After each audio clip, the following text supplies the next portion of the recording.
مرحبا بعشاق مسلسل ياقوت، أتمنى أن تكونوا بألف خير. في هذا الفيديو خبر حصري جدا، لذلك اشتركوا في قناتي وشكرا لكم.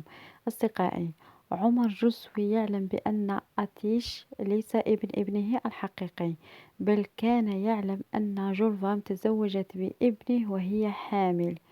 لذلك أصدقائي أعطى ليمان جسوي مهمة الرئيس التنفيذي للشركة.